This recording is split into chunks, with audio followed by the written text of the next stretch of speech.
Cross ഫയറിലേക്ക് സ്വാഗതം. ചർച്ചയിൽ നിങ്ങൾക്കൊപ്പം അനൂപ് കീച്ചേരി. ഇന്ന് സംവാദത്തിനപ്പുറത്ത് UAE പ്രഖ്യാപിച്ച പൊതുമാപ്പ് 5 ദിവസം പിന്നിടുകയാണ്. സെപ്റ്റംബർ 1 തൊട്ട് ഒക്ടോബർ അവസാനം വരെയുള്ള ദിവസങ്ങളിലാണ് UAE അനധികൃതമായി താമസിക്കുന്ന ആളുകൾക്ക് നാട്ടിലേക്ക് പോകാനോ അല്ലെങ്കിൽ ഇവിടെ തന്നെ അവർക്ക് അവരുടെ വിസ ക്രമപ്പെടുത്തിക്കൊണ്ട് ഇവിടെ തന്നെ ജീവിക്കാനുള്ള അവസരമൊരുക്കുന്ന ഒരുപക്ഷെ 4 വർഷത്തിനിപ്പുറത്താണ് 6 വർഷത്തിനിപ്പുറത്താണ് ഒരു പൊതുമാപ്പുമായിട്ട് UAE നമ്മുടെ മുന്നിലേക്ക് എത്തുന്നത്. ഒരുപക്ഷെ അത് വലിയൊരു കാരുണ്യത്തിൻ്റെ വലിയൊരു പ്രവർത്തനത്തിൻ്റെ ഭാഗമാണ്. ഈ സാഹചര്യത്തിൽ ഇന്ന് ക്രോസ് ഫയറിൽ സംവാദങ്ങൾക്കപ്പുറത്ത് ഈ വിഷയത്തിൽ സംശയദൂരീകരണവും ഒപ്പം ബോധവൽക്കരണവുമാണ് നമ്മൾ ഉദ്ദേശിക്കുന്നത്. ഇന്ന് എന്നോടൊപ്പം അതിഥിയായിട്ടുള്ളത് UAE പ്രമുഖ അഭിഭാഷകൻ അഡ്വക്കേറ്റ് ഹക്കീം ഒറ്റപ്പാലം, അതുപോലെ Sharjah Indian association president Nisar Thalangara നമ്മോടൊപ്പം ചർച്ചയിൽ ഉണ്ടാകും. എന്നോടൊപ്പം സ്റ്റുഡിയോയിൽ അതിഥിയായിട്ടുള്ളത് അഡ്വക്കേറ്റ് ഹക്കീം ഒറ്റപ്പാലമാണ്. ഒപ്പം ടെലിഫോണിൽ ഷാർജ ഇന്ത്യൻ അസോസിയേഷൻ പ്രസിഡന്റ് നമ്മോടൊപ്പം ചേരും. അതുപോലെ തന്നെ വിവിധ സംഘടനകളുടെ നേതൃത്വത്തിൽ ഹെൽപ്പ് ഡെസ്കുകളായിട്ടും അതുപോലെ തന്നെ ബോധവൽക്കരണ പരിപാടികളുമൊക്കെയായിട്ട് സജീവമായി ഈ വിഷയത്തിൽ പ്രവർത്തിച്ചു കൊണ്ടിരിക്കുന്നുണ്ട്. ഈ സാഹചര്യത്തിൽ നമ്മൾ ശ്രോതാക്കളുമായിട്ടുള്ള ഒരു സംവാദം എന്നതിനപ്പുറം ഒരു ബോധവൽക്കരണത്തിൻ്റെ അർത്ഥത്തിലാണ് നമ്മൾ ഈ വിഷയത്തിലേക്ക് ഇന്ന് എത്തുന്നത്. ശ്രോതാക്കൾക്ക് എന്തെങ്കിലും സംശയമുണ്ടെങ്കിൽ അത്തരം കാര്യങ്ങൾ വിളിക്കേണ്ട നമ്പർ പതിപോലെ നമ്മൾ എല്ലാ ദിവസവും ചർച്ച ചെയ്യുന്ന അതേ നമ്പർ തന്നെയാണ്, 0427779008 എന്ന നമ്പറിലേക്ക്. ഞാൻ ചർച്ചയിൽ ആദ്യം അതിഥിയിലേക്ക് പോവുകയാണ്. നമസ്കാരം അഡ്വക്കേറ്റ് ഹക്കീം ഒറ്റപ്പാലം. കുറേ നാളുകൾക്ക് ശേഷം നമ്മൾ ചർച്ചയിലേക്ക് എത്തുന്നത് ഒരുപക്ഷെ വളരെ പ്രധാനപ്പെട്ടൊരു സമയമാണ് ഇത്. താങ്കളെ സംബന്ധിക്കുന്നിടത്തോളം ഒരുപാട് ആളുകൾക്ക് നിയമസഹായം ചെയ്തുകൊണ്ടിരിക്കുന്ന ഒരു ഘട്ടം. എപ്പോഴാണ് പൊതുമാപ്പ് എന്ന് ചോദിച്ചു വരുന്ന ആളുകളായിരിക്കും കൂടുതൽ മുമ്പൊക്കെ ഉണ്ടായിട്ടുണ്ടാവുക. അവർക്കുള്ള ഒരു ആൻസറാണ് ഇതാണ് നല്ല സമയം, അല്ലേ, അവരോട് പറയാനുള്ളത്, നിങ്ങൾക്കുള്ളൊരു അവസരം എന്നുള്ളത്.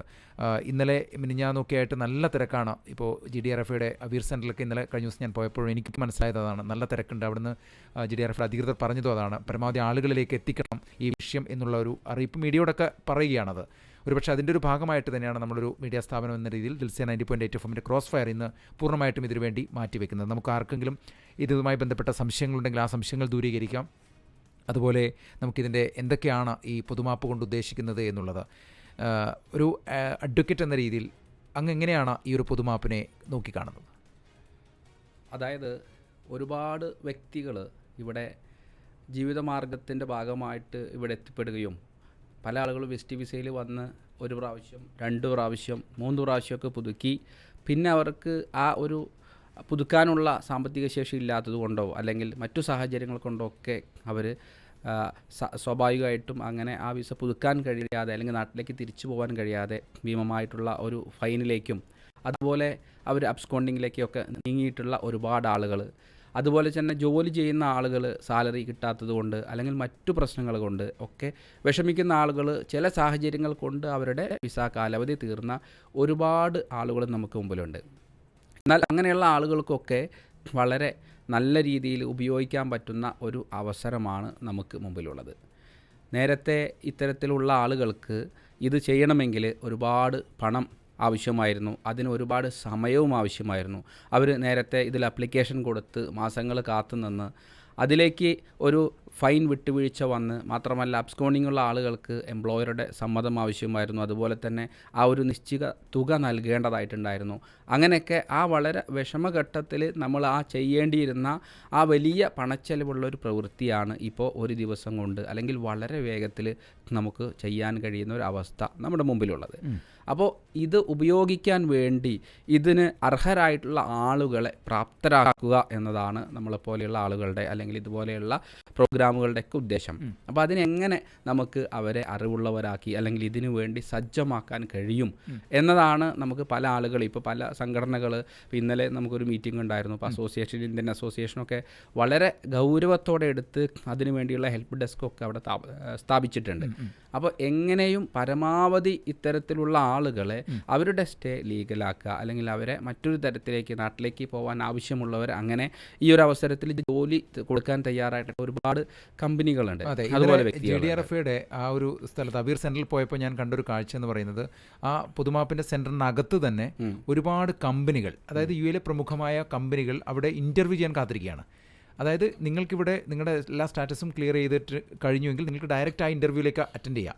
എന്നിട്ട് ആ ഇൻ്റർവ്യൂ അറ്റൻഡ് ചെയ്ത് നിങ്ങൾക്ക് ജോലി കൺഫേം ആയിക്കഴിഞ്ഞാൽ, ഇപ്പോൾ ഇന്നിപ്പോൾ GDRF പറഞ്ഞതെന്ന് വെച്ചാൽ അവർ തന്ന ഓഫർ ലെറ്റർ അല്ല, അത് നമുക്ക് എന്ത് ചെയ്യണം? അതെ അതെ സ്വദേശിവൽക്കരണ മന്ത്രാലയത്തിൻ്റെ അല്ലേ? അതെ അതെ അതായത് ഒരു തൊഴിൽ കരാറ് നേരത്തെ ഉണ്ടായിരുന്ന ഒരു ലേബർ കോൺട്രാക്ട്, ഒരു ലേബർ ഓഫർ ലെറ്റർ എന്ന് പറയുമ്പോൾ ഒരു കമ്പനി അവരുടെ ലെറ്റർ ഹെഡിൽ സ്റ്റാമ്പ് ചെയ്തിട്ട് കൊടുത്താൽ മതിയായിരുന്നു. ഇപ്പോൾ അതിനൊരു സ്പെസിഫിക് ഫോം ഉണ്ട്. ലേബർ കോൺട്രാക്റ്റിനോട് സാമ്യമുള്ള രജിസ്റ്റേർഡ് ആയിട്ടുള്ള ഒരു ലേബർ ഓഫർ ലെറ്റർ അതുണ്ടെങ്കിൽ മാത്രമേ ഇതിനെ അക്സെപ്റ്റ് ചെയ്യുള്ളൂ. എന്നാൽ ഫ്രീ സോണുകളിൽ അവർക്കൊരു സ്പെസിഫിക് ആയിട്ടുള്ള ഒരു സംവിധാനമുണ്ട്. കാരണം അതൊരു ലേബർ വരാത്ത ഒരു എമിഗ്രേഷൻ വിസയുള്ള ഒരു സംവിധാനമാണ്. അപ്പോൾ അതുണ്ടെങ്കിലാണ്, നമ്മൾ തുടക്കം മുതലേ പറയുന്ന കാര്യമാണ്, അതുണ്ടെങ്കിൽ മാത്രമേ നമുക്ക് ഈ വിസ സ്റ്റാറ്റസ് ചേഞ്ച് ചെയ്യുന്ന അല്ലെങ്കിൽ മറ്റു വിസയിലേക്ക് മാറി ഇവിടെ തന്നെ തുടരാൻ ആഗ്രഹിക്കുന്ന ആളുകൾക്ക് നിർബന്ധമായിട്ടും അതുണ്ടെങ്കിൽ അതിന് കഴിയുള്ളൂ. ഇപ്പോൾ എനിക്ക് തോന്നുന്നു ഒരുപാട് ആളുകൾ ഇത് അറിയാത്ത ആളുകളുണ്ട്. പിന്നെ ലാസ്റ്റ് നിമിഷത്തിലേക്ക് കാത്തിരിക്കുന്നത്. ഇനി 2 മാസം ഉണ്ടല്ലോ, ഇന്നലെ ഇപ്പോൾ അവിടുന്ന് പറഞ്ഞത് അതാണ്, ലാസ്റ്റ് ടൈം വരെ കാത്തിരിക്കരുത് എന്നുള്ളതാണ്. അപ്പോൾ ഇപ്പോൾ അഡ്വക്കേറ്റിൻ്റെ അടുത്ത് തന്നെ വരുന്ന ആളുകളുണ്ടാവും പല രീതിയിൽ. അങ്ങനെ ആരെങ്കിലുമൊക്കെ പറഞ്ഞു വിടേണ്ടി വരുന്നുണ്ടോ? കാരണം നിങ്ങൾ ഈ സമയത്ത് നിങ്ങൾ ഓവർ സ്റ്റേ ഇനിയും നിൽക്കരുത്, നിങ്ങൾ ഏതെങ്കിലും തരത്തിൽ മാറേണ്ടി വരുന്നു എന്നുള്ളത് അങ്ങനെ പറഞ്ഞു കൊടുക്കാറുണ്ട്. ചില ആളുകൾ ഇത് സാധാരണഗതിയിൽ ഇതിനു മുമ്പുള്ളതൊക്കെ എക്സ്റ്റെൻഡ് ചെയ്യപ്പെട്ടിട്ടുണ്ട്, അതുകൊണ്ട് ഇതും എക്സ്റ്റെൻഡ് ചെയ്യാൻ സാധ്യതയുണ്ട്, അപ്പോൾ നമുക്ക് ഏറ്റവും അവസാന സമയത്ത് പോകാമെന്ന് ഉദ്ദേശിക്കുന്ന ആളുകളുണ്ട്. മറ്റൊരു വിഭാഗം, അവർക്ക് നിലവിൽ ഇവിടെ കേസുകളോ പ്രശ്നങ്ങളോ ഒക്കെ ഉണ്ടായിരിക്കും. അപ്പോൾ അത് എത്രയും വേഗം തീർപ്പാക്കാൻ വേണ്ടിയിട്ട്, പരിഹരിക്കാൻ വേണ്ടിയിട്ട് പരിശ്രമിക്കുന്ന ആളുകളുണ്ട്. അങ്ങനെയുള്ള ആളുകൾക്ക് മറ്റു മാർഗമില്ല, അതേ മാർഗമുള്ളൂ. എന്നാൽ യാതൊരു പ്രശ്നവുമില്ലാത്ത ഇത് ഉപയോഗിക്കാൻ ഇപ്പോൾ കഴിയുന്ന ആളുകൾ വളരെ വേഗത്തിൽ അത് ഉപയോഗിക്കാൻ ശ്രമിക്കണം, അല്ലെങ്കിൽ ശ്രദ്ധിക്കണം എന്നാണ് എനിക്ക് പ്രത്യേകം ഓർമ്മിപ്പിക്കാനുള്ളത്. ശ്രോതാക്കളോട് പറയാനുള്ളത്, നിങ്ങൾക്ക് ഈ ചർച്ചയുടെ സമയത്ത് നിങ്ങൾക്ക് വേണമെങ്കിൽ വിളിക്കാം. അഡ്വക്കേറ്റുമായിട്ട് ഇതുമായി ബന്ധപ്പെട്ട എന്തെങ്കിലും നിങ്ങൾക്ക് നിയമസഹായം ആവശ്യമുണ്ടെങ്കിൽ തീർത്തും സൗജന്യമായിട്ട്, അല്ലെങ്കിൽ അദ്ദേഹത്തിൻ്റെ എല്ലാ സേവനവും നിങ്ങൾക്ക് കിട്ടും. ഏതെങ്കിലും തരത്തിൽ ഡൗട്ട് ഉണ്ടെങ്കിൽ, നിങ്ങൾക്ക് ഒരു പക്ഷേ മടി കാണിക്കുന്നുണ്ടെങ്കിൽ നിങ്ങൾക്ക് വിളിക്കാം. 0427779008 എന്ന നമ്പറിലേക്കാണ് വിളിച്ചിട്ട് സംസാരിക്കാം. നമുക്ക് ഏതെങ്കിലും സംശയങ്ങളുണ്ടെങ്കിൽ, ഇതുമായി ബന്ധപ്പെട്ട സംശയങ്ങൾ ദൂരീകരിക്കാനുണ്ടെങ്കിൽ നിങ്ങൾക്ക് അത്തരം കാര്യങ്ങളിലേക്ക് പോകാം. അതുപോലെ തന്നെ അഡ്വക്കേറ്റ്, നമുക്ക് പറയാനുള്ളൊരു കാര്യം, ഈ GDRFയുടെ ഒക്കെ ഇപ്പോൾ ഷാർജയാണെങ്കിൽ ICPയുടെ അല്ലേ, ICP സെൻറ്ററുകളിൽ പോകാം. ഇനി അല്ല ഓൺലൈൻ വഴിയും ചെയ്യാം. ഞാൻ ചോദിക്കുന്നത്, ഒരു അഡ്വക്കേറ്റ് എന്ന രീതിയിൽ അങ്ങ് ഒരു നിർദ്ദേശിക്കുന്നത് എന്തായിരിക്കും? ഒരു ഇപ്പോൾ ഓവർ സ്റ്റേ ആയിട്ടുള്ള ഒരാൾ നാട്ടിലേക്ക് പോകുന്നതാണോ, അല്ല ഇവിടെ തന്നെ ലീഗലൈസ് ചെയ്ത് നിൽക്കുന്ന ആയിരിക്കുമോ നല്ലതാവുക? ഇപ്പോൾ നിലവിലെ ഇവിടെ അധികാരികളുടെ അല്ലെങ്കിൽ ബന്ധപ്പെട്ട വകുപ്പുകളുടെ വ്യക്തമായ ഉത്തരവനുസരിച്ചിട്ട് ഇപ്പോൾ അവർക്കുള്ളത് വളരെ വ്യക്തമായിട്ട് അവർ പറയുന്നുണ്ട്, നിങ്ങൾ ഇവിടെ നിന്നാലും അതുപോലെ തന്നെ നിങ്ങൾ നാട്ടിലേക്ക് പോയാലും തിരിച്ച് പുതിയൊരാളായിട്ട് വരാം, ഒരു പ്രശ്നവുമില്ല എന്നാണ്. എന്നിരുന്നാൽ പോലും എനിക്ക് വ്യക്തിപരമായിട്ട് പറയാനുള്ളത്, നിങ്ങൾക്ക് എന്തെങ്കിലും മാർഗം ഇവിടെ നിന്നുകൊണ്ട് സ്റ്റാറ്റസ് ചേഞ്ച് ചെയ്ത് തുടരാനുണ്ടെങ്കിൽ നിർബന്ധമായിട്ടും അതിന് മുൻഗണന നൽകുന്നതായിരിക്കും ഉത്തമം. അതിനുശേഷം നിങ്ങൾ ആ വിസ സ്റ്റാമ്പിംഗ് ഒക്കെ കഴിഞ്ഞ് നിങ്ങൾക്ക് നാട്ടിലേക്ക് പോയിട്ട് വരാൻ കഴിയുമെങ്കിൽ അതിന് നമ്മൾ പ്രിഫറൻസ് നൽകുക. അതായത് ഇപ്പോൾ ഒരു 5-6 വർഷമായിട്ട് ഇപ്പോൾ ഓവർ സ്റ്റേ ആയിട്ടുള്ള ആളുകളാണെങ്കിൽ അവർ നേരെ തരപ്പെടുത്തിക്കുക, അല്ലെ, സാധാരണ രീതിയിലേക്ക് മാറ്റുക, എന്നിട്ട് ഫൈൻ ഒഴിവാക്കി കിട്ടുക, എന്നിട്ട് പിന്നെ നിങ്ങൾ വിസ അടിച്ചതിന് ശേഷം നാട്ടിലേക്ക്. കാരണം പലർക്കും പറയാനുള്ളത്, ഞാനും 5-6 വർഷമായി, അപ്പോൾ എങ്ങനെയെങ്കിലും ഒന്ന് നാട്ടിൽ പോയിട്ട് വരാം എന്നൊരു ആഗ്രഹം ഉണ്ടായിരിക്കും. പക്ഷെ അതിലേറെ നമ്മൾ മുൻഗണന നൽകേണ്ടത്, ഒരു പക്ഷേ എന്തെങ്കിലും ഒരു ചെറിയ കാര്യങ്ങൾ കൊണ്ട് അല്ലെങ്കിൽ ഏതെങ്കിലും ഒരു സാഹചര്യം കൊണ്ടുകൊണ്ട് ഒരു ചെറിയൊരു റിസ്ക് പോലും നമ്മൾ എടുക്കേണ്ട. കഴിയുമെങ്കിൽ, കാരണം എല്ലാവർക്കും ഒരു ജോലി തരപ്പെടുത്തുക, ഓഫർ ലെറ്റർ കിട്ടുക, അത് ചിലപ്പോൾ പ്രാക്ടിക്കൽ അല്ലായിരിക്കാം. എന്നാൽ കഴിയുന്ന ആളുകൾ ഇവിടെ തന്നെ നിന്ന് സ്റ്റാറ്റസ് ചേഞ്ച് ചെയ്യാൻ ശ്രമിക്കുന്നതായിരിക്കും ഉത്തമം. അതുപോലെ തന്നെ നോ ബാൻ നോ ഫൈൻ എന്നതാണ് ഇത്തവണത്തെ ഒരു മുദ്രാവാക്യം എന്ന് പറയുന്നത്. ഒരു തരത്തിലും നിങ്ങൾക്ക് തിരിച്ചു വരുന്നതിന് തടസ്സം ഉണ്ടാവില്ല എന്ന് പറയുന്നത്. മാത്രമല്ല, ഇത് ഏതൊക്കെ കേസുകളിൽ പെട്ട്, ഇപ്പോൾ ക്രിമിനൽ കേസുമായി ബന്ധപ്പെട്ട് ഒന്നുണ്ടെങ്കിലും ഈ പൊതുമാപ്പിൻ്റെ പരിധിയിൽ വരില്ല, അവർ ആരും വരില്ല. അപ്പോൾ ഏതൊക്കെ വിഭാഗത്തിലുള്ള ആളുകൾക്കായിരിക്കും പൊതുമാപ്പ് ഉപയോഗപ്പെടുത്താൻ പറ്റുക? നോർമലി നമ്മൾ ഏതെങ്കിലും ഒരു ജുഡീഷ്യൽ ഉത്തരവിൻ്റെ അടിസ്ഥാനത്തിൽ അദ്ദേഹത്തിന് ഒരു ട്രാവൽ ബാനോ അല്ലെങ്കിൽ അറസ്റ്റ് വാറണ്ടോ അല്ലെങ്കിൽ മറ്റേതെങ്കിലും സാമ്പത്തിക ബാധ്യത നിലനിൽക്കുന്ന ആളുകൾക്ക് ഈ പൊതുമാപ്പ് ഉപയോഗിക്കാനായിട്ട് കഴിയില്ല. ഏറ്റവും പ്രധാനം. അപ്പോൾ ചില ആളുകൾ പ്രതീക്ഷിക്കുന്നത് കേസുകൾ ഉണ്ടായിരിക്കാം, എന്നാൽ ആ കേസിൻ്റെ എക്സിക്യൂഷൻ നടപടി വരാത്ത ആളുകളുണ്ട്. അവർക്ക് സംശയം ഉണ്ടാവും. കാരണം അവരെ സംബന്ധിച്ചിടത്തോളം അവർ കേസ് അറ്റൻഡ് ചെയ്തുകൊണ്ടിരിക്കുകയാണ്, കേസിന് അവരെ വിളിക്കുന്നു, പോകുന്നു, അപ്പോൾ എനിക്ക് കേസ് ഉണ്ടാവും, എനിക്ക് പോകാൻ കഴിയില്ല എന്ന് പ്രതീക്ഷിക്കരുത്. ആ കേസ് നിലനിൽക്കെ അവർക്ക് ഒരുപക്ഷെ ഈ പൊതുമാപ്പ് ഉപയോഗിക്കാൻ കഴിയും. പക്ഷേ ആ കേസിൻ്റെ അവസാന ഘട്ടമായിട്ടുള്ള എക്സിക്യൂഷൻ്റെ ഭാഗമായിട്ട് അവർക്ക് എന്തെങ്കിലും ട്രാവൽ ബാൻ, അറസ്റ്റ് വാറണ്ട്, ഏതെങ്കിലും കോടതി ഉത്തരവുണ്ടെങ്കിൽ അത്തരക്കാർക്ക് ഇത് ഉപയോഗിക്കാൻ കഴിയില്ല. അപ്പോൾ ഈ സാധാരണ ഈ എന്തെങ്കിലുമൊക്കെ ഓവർ സ്റ്റേ, അതായത് വിസിറ്റിംഗ് വിസക്കാരായിരിക്കും കൂടുതലും ഈ ഇത് ഉപയോഗിക്കാൻ വേണ്ടി പറ്റുക അല്ലേ? കാരണം സാധ്യത അതെ, വിസിറ്റിംഗ് വിസയിൽ വന്നിട്ട് ഇവിടെ പെട്ടുപോയതോ അല്ലെങ്കിൽ അല്ലാത്ത ആളുകളും ഉണ്ട്. അതായത് ഇപ്പോൾ ഒരു കുടുംബനാഥന് അദ്ദേഹത്തിനൊരു കേസ് ഉണ്ടായി, അല്ലെങ്കിൽ ഒരു കമ്പനി നടത്തി, ഈ കോവിഡുമായി ബന്ധപ്പെട്ട് ഒരുപാട് സാധുക്കൾ ഇതുപോലെ പ്രശ്നത്തിൽ പെട്ടിട്ട് വളരെ വിഷമത്തിലുള്ള ആളുകളുണ്ട്. അവരുടെ ഒരു ഡിഗ്നിറ്റി അല്ലെങ്കിൽ അവരുടെ ഒരു റെപ്യൂട്ടേഷൻ കാരണം അവർ പരമാവധി അത് ആരുടെയും മുമ്പിലും എത്തിക്കാതെ കടം വാങ്ങിച്ച് വളരെ വിട്ടുവീഴ്ചയിലൂടെ ജീവിക്കുന്ന ആളുകളുണ്ട്. അത്തരക്കാരുടെയൊക്കെ ഫാമിലി മെമ്പേഴ്സ് വിസ ഇല്ലാതെ വർഷങ്ങളായിട്ട് അതിനുശേഷം വിസ ഇല്ലാതിരിക്കുന്ന ആളുകളുണ്ട്. അത്തരക്കാർക്കൊക്കെ അവരുടെ കുട്ടികൾക്ക് അത് ഉപയോഗിക്കാം. അതുപോലെ തന്നെ ചില കുട്ടികൾ ഇവിടെ ജനിച്ചു, പക്ഷേ ബർത്ത് സർട്ടിഫിക്കറ്റ് കിട്ടിയിട്ടുണ്ടാവും, വിസ എടുത്തിട്ടുണ്ടാവില്ല. അങ്ങനെയുള്ള ആളുകൾക്ക് ഇത് ഉപയോഗിക്കാൻ പറ്റും. ചുരുക്കത്തിൽ എല്ലാ തരത്തിലുള്ള വിസ ലംഘകർക്കും ഇത് ഉപയോഗിക്കാനായിട്ട് കഴിയും. അതായത് ഏതെങ്കിലും തരത്തിൽ നാട്ടിലേക്ക് പോകാൻ ആഗ്രഹിക്കുന്നവരാണെങ്കിൽ നിങ്ങൾക്ക് ഈ ഒരു അവസരം ഏറ്റവും അനുകൂലമായ ഒരു അവസരമാണ് എന്നുള്ളതാണ് അഡ്വക്കേറ്റ് പറഞ്ഞുകൊണ്ടിരിക്കുന്നത്. മാത്രമല്ല, നിങ്ങൾക്ക് ഏതെങ്കിലും തരത്തിലുള്ള സംശയമുണ്ടെങ്കിൽ ശ്രോതാക്കൾക്ക് വിളിക്കാം. 0427779008 എന്ന തത്സമയ നമ്പറിലേക്കാണ് ശ്രോതാക്കൾ വിളിക്കേണ്ടത്. അതോടൊപ്പം തന്നെ നമുക്ക് മറ്റൊരു പ്രധാനപ്പെട്ട കാര്യം അറിയാനുള്ളതെന്ന് പറയുന്നത്, ഈ ആളുകൾ മടിച്ചിരിക്കുന്ന ആളുകളുണ്ട്. കാരണം ഇത് പോയി കഴിഞ്ഞാൽ തിരിച്ചു വരാൻ പറ്റാത്ത, അതായിരിക്കും മെയിൻ പ്രശ്നം വരുന്നത്. മറ്റെന്ന് വെച്ചാൽ ഏതെങ്കിലും ഒരു കേസിൽ അല്ലെങ്കിൽ എന്തെങ്കിലും ഒരു ഞാൻ മോശക്കാരനായിട്ട് പോകുന്നതാണോ എന്ന് അതൊരു അവയർനെസ്സിൻ്റെ കുറവായിട്ട് തന്നെയായിരിക്കും. അപ്പോൾ അത്തരത്തിലുള്ള ആളുകളോട് എന്തായിരിക്കും ഒരു അഡ്വൈസ് കൊടുക്കാൻ പറ്റുക? ഇതിനകത്ത് മനസ്സിലാക്കുക, പല ആളുകളും നമ്മൾ ശ്രദ്ധിച്ച ഒരു ഉദാഹരണം പറയുകയാണെങ്കിൽ, ഈ തൊഴിൽ തർക്കങ്ങൾ ഉണ്ടാകുമ്പോൾ പല ആളുകളും ധരിച്ചു വച്ചിരിക്കുന്നത് ഞാനൊരു പരാതി കൊടുത്തു എന്ന് പറഞ്ഞാൽ അതിൻ്റെ അർത്ഥം വലിയ എന്തോ ഒരു അപരാധം ചെയ്തു, അല്ലെങ്കിൽ എനിക്കൊരു കേസ് ഉണ്ട് എന്ന് പറയുമ്പോൾ അവർ വലിയൊരു പ്രശ്നമായിട്ടാണ് കണക്കാക്കുന്നത്. അങ്ങനെയല്ല. ഒരു തൊഴിലാളിയെ സംബന്ധിച്ചിടത്തോളം അദ്ദേഹത്തിൻ്റെ അവകാശത്തെ ലംഘിക്കപ്പെടുമ്പോൾ അത് ബന്ധപ്പെട്ട അധികാരികളെ അറിയിക്കുന്ന ഒരു പ്രക്രിയ മാത്രമാണ് ഒരു ലേബർ കംപ്ലൈൻറ്റ്. എന്നാൽ അത് തിരിച്ചറിയാതെ പല തൊഴിലുടമകളും അതുപോലെ തൊഴിലാളിയും തമ്മിൽ ഒരുപാട് പ്രശ്നത്തിലേക്ക്, തെറ്റായ ധാരണയിലേക്ക് പോവാറുണ്ട്. അതുപോലെയാണിത്. നമ്മൾ മനസ്സിലാക്കേണ്ടത്, ഈ ഒരു രാജ്യത്ത് തുടരുന്ന ഇത്തരക്കാരായിട്ടുള്ള ഒരുപാട് പ്രശ്നങ്ങളുള്ള ആളുകൾക്ക് അവർക്ക് ഇവരുടെ ഒരു ദയാസമീപനത്തിൻ്റെ ഭാഗമായിട്ട് ഒരു ഫൈനും ഇല്ലാതെ, അതിൽ ശ്രദ്ധിക്കേണ്ട കാര്യം ഒരു ഫീസും ഇല്ല എന്നുള്ളതാണ്. നിങ്ങൾ നേരത്തെ ഒരു ഔട്ട് പാസിൽ പോവുകയാണ്, ആ ഔട്ട് പാസിൽ പോയാൽ നിങ്ങൾക്ക് തിരിച്ചു വരാൻ കഴിയില്ല. പക്ഷെ അതിന് പോലും നിങ്ങൾക്ക് 300+ ചാർജ് ഉണ്ടായിരുന്നു. എന്നാൽ ആ ചാർജ് പോലും ഇല്ലാതെ നിങ്ങൾക്ക് വെറും ഒരു ടൈപ്പിംഗ് ചാർജ്, ഒരു ചെലവില്ല. ഇത് ഓൺലൈനിൽ ചെയ്യാൻ പറ്റും. പക്ഷേ ഈ വിസ ഇല്ലാത്ത ആളുകൾക്ക് അവർക്ക് UAE പാസ് ഉപയോഗിക്കാനും യൂസർ നെയിം പാസ്വേഡ് ക്രിയേറ്റ് ചെയ്യാനൊക്കെ ബുദ്ധിമുട്ടുകളുണ്ടാവും. അതുകൊണ്ട് ഒരു ടൈപ്പിംഗ് സെൻറ്റർ അല്ലെങ്കിൽ ഓതറൈസ്ഡ് സെൻറ്റർ സമീപിച്ചാൽ ഒരു 100 ദിർഹത്തിന് താഴെ ഇതിന് ചിലവ് വരുള്ളൂ. അതിനും കഴിയാത്ത ആളുകൾക്ക് സഹായിക്കാൻ വേണ്ടിയിട്ട് പല സംഘടനകളും സംവിധാനങ്ങളുണ്ട്. അപ്പോൾ അത് ഉപയോഗിക്കുക. ഇത് നമുക്കൊരു അവസരമാണ്. ഇത് നമ്മൾ ഉപയോഗിക്കുന്നത് കൊണ്ട് നിങ്ങൾക്ക് യാതൊരു തരത്തിലുള്ള മാനഹാനിയോ അല്ലെങ്കിൽ അവരുടെ റെപ്യൂട്ടേഷനെ ബാധിക്കുന്ന ഒരു പ്രവൃത്തിയും നടക്കുന്നില്ല. നമുക്ക് ലഭിച്ചൊരു അവസരം എങ്ങനെ ഉപയോഗിക്കണമെന്ന് തീരുമാനിക്കേണ്ടത് നിങ്ങളുടെ യുക്തിയും ബുദ്ധിയുമാണ്. അത് നമ്മൾ മാറി നിന്നാൽ നിങ്ങളുടെ അവസരം നഷ്ടപ്പെടുത്തി എന്ന് തന്നെ നമ്മൾ പിന്നീട് പറയേണ്ടതായിട്ട് വരും. അതെ, അതുപോലെ തന്നെ നമുക്ക് അതിൻ്റെ ഒരു പ്രൊസീജിയർ കൂടി നമുക്കൊന്ന് പറഞ്ഞു കൊടുക്കാം. കാരണം എങ്ങനെയൊക്കെയാണ് ആളുകൾ ചെയ്യേണ്ടത്? ഇപ്പോൾ ഞാനിപ്പോൾ ഓവർ സ്റ്റേ ആണെന്ന് വിചാരിക്കുക, അല്ലെങ്കിൽ എനിക്ക് ഈ പുതുമാപ്പ് എനിക്ക് ഉപയോഗപ്പെടുത്തണം, അല്ലെങ്കിൽ അതൊരു ഓപ്പർച്യൂണിറ്റി ആയിട്ട് കാണണം എന്ന് ഞാൻ ചിന്തിക്കുന്നുവെങ്കിൽ അയാൾ ആദ്യം എവിടെയാണ് എന്താണ് ചെയ്യേണ്ടതെന്നും കൂടെ നമുക്ക് ആ ഒരു കാര്യം കൂടി ഒന്ന് വിശദീകരിക്കാം. അതായത് നോർമലായിട്ട് ഏത് എമിറേറ്റ്സിലാണോ നമ്മളുടെ വിസ, അല്ലെങ്കിൽ എവിടെയാണ് നമ്മൾ താമസിക്കുന്നതെങ്കിൽ ആ വിസയുള്ള എമിറേറ്റ്സിലെ ഒരു ഓതറൈസ്ഡ് ആയിട്ടുള്ള ടൈപ്പിംഗ് സെൻറ്ററിൽ, ഈ നമ്മളിപ്പോൾ ആമർ സെൻറ്റർ, അദീദ് സെൻറ്റർ, ഓൺ ടൈം സെൻറ്റർ, അതൊക്കെ പറയുന്നത് ഗവൺമെൻറ് സർവീസുകൾ ചെയ്യാൻ നിയോഗിക്കപ്പെട്ട ഓതറൈസ്ഡ് സെൻറ്ററുകളാണ്. അപ്പോൾ അവിടെ നമ്മൾ യാമർ സെൻറ്റർ പോലെയുള്ള സ്ഥലങ്ങളിൽ നമ്മൾ പോവുക, നമ്മുടെ ആവശ്യം എന്താണോ അത് അവരെ അറിയിക്കുക. ഇതൊരു അപ്ലിക്കേഷനിലൂടെ എക്സിറ്റ് ആവാനുള്ളതാണെങ്കിൽ അവിടെ തന്നെ ചെയ്യാൻ പറ്റും. ചില കേസുകൾ നമുക്ക് ഇവിടെ സ്റ്റാറ്റസ് ചേഞ്ച് ചെയ്യേണ്ടതൊക്കെ ഉണ്ടാവും. അതിനാണെങ്കിൽ അവർ GDRFA സെൻറ്ററുകളിൽ പോകാനായിട്ട് പറയും. പല ആളുകളും ഈ അപ്ലിക്കേഷൻ കൊടുക്കുമ്പോൾ ചില ആളുകൾക്ക് അവരുടെ ഫിംഗർ പ്രിൻറ്റ് അല്ലെങ്കിൽ ബയോമെട്രിക് സംവിധാനം ആവശ്യം വരും. അപ്പോൾ അങ്ങനെയുള്ള ആളുകൾക്ക് എന്തുകൊണ്ടായിരിക്കും അങ്ങനെ വരുന്നത്? കാരണം നേരത്തെ രേഖപ്പെടുത്താത്തതോ അല്ലെങ്കിൽ ഇവിടെ വന്ന് വിസിറ്റ് വിസയിൽ വന്നിട്ടുണ്ടായിരിക്കും. നമ്മൾ വിസിറ്റിംഗ് വിസയിൽ എയർപോർട്ടിൽ വരുമ്പോൾ സാധാരണ എന്താ സംഭവിക്കുന്നത്, അവിടെ നിന്ന് ഐ ടെസ്റ്റ് എടുക്കും, ഫിംഗർ എടുക്കുന്ന ഒരു സംവിധാനമല്ല. അപ്പോൾ ആദ്യമായിട്ട് UAE വന്ന ഒരാളാണെങ്കിൽ അദ്ദേഹം ഈ പുതിയ വിസയിലേക്ക് മാറുകയാണെങ്കിലും തിരിച്ചു പോവുകയാണെങ്കിലും അവരെ ആ ഒരു ഫിംഗർ പ്രിൻറ്റ് രേഖപ്പെടുത്തേണ്ടതുണ്ട്. കാരണം ഇവിടെ ഈ ഒരു ബയോമെട്രിക് സംവിധാനത്തിലൂടെയാണ് പലതരം കേസുകളിലും പലതരം കാര്യങ്ങളിലും ഒരു ഐഡൻറ്റിറ്റി നമുക്ക് കിട്ടുന്നത്. എവിടെയാണെങ്കിലും നമുക്കറിയാം, ഈ ഒരു രാജ്യത്ത് ഇതുപോലെ ഇതുപോലെയുള്ള തെളിവുകൾക്ക് അല്ലെങ്കിൽ ഇതുപോലുള്ള കാര്യങ്ങൾക്ക് വളരെ പ്രത്യേകതയുണ്ട്.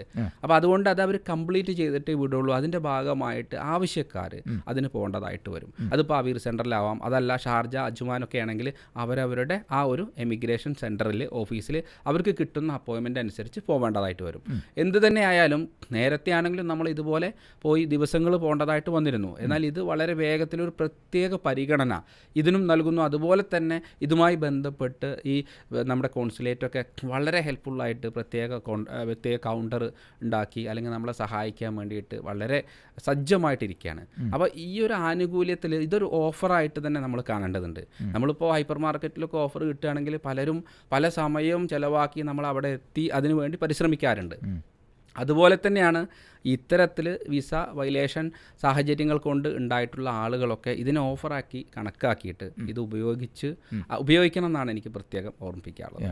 ഇന്നത്തെ ക്രോസ് ഫയർ നമ്മൾ പൂർണ്ണമായിട്ടും ഇതുമായി ബന്ധപ്പെട്ട ആളുകൾക്ക് ബോധവൽക്കരണം നടത്തുക, അതുപോലെ ആളുകൾക്ക് എന്തെങ്കിലും സംശയമുണ്ടെങ്കിൽ നിങ്ങൾക്ക് ഇതുമായി ഇപ്പോൾ പൊതുമാപ്പ് എങ്ങനെയൊക്കെ ആനുകൂല്യം അത് ആർക്കൊക്കെ എങ്ങനെയൊക്കെ ആയിരിക്കും അതിനെക്കുറിച്ചുള്ള നിങ്ങളുടെ സംശയങ്ങൾ ദൂരീകരിക്കുക, ഇതൊക്കെയാണ് നമ്മൾ ഈ ഒരു സമയം കൊണ്ട് ഉദ്ദേശിക്കുന്നത്.